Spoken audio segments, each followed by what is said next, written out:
Hello, I'm Shweta from Astronera and I welcome you to our course, The Star Stuff. This is the last lecture of our course and we will quickly go through everything that we have learned about the life cycle of the star.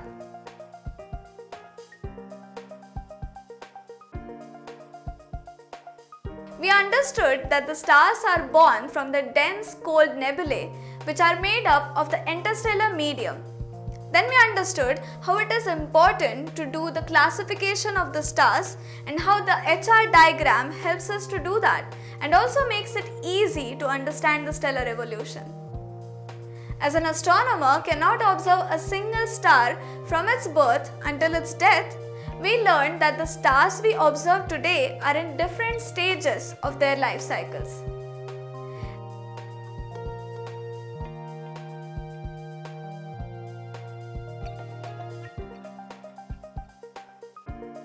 This helped us understand how they move along the evolution track on the HR diagram as they change their temperature and luminosity.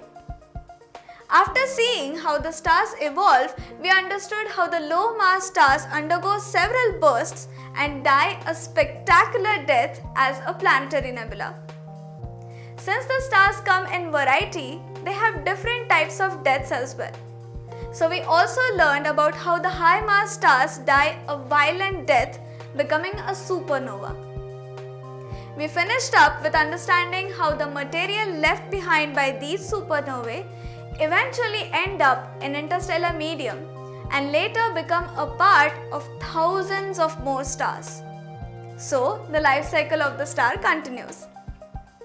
Even though we have discovered a lot about the star stuff, there's a lot more out there which still remains a mystery.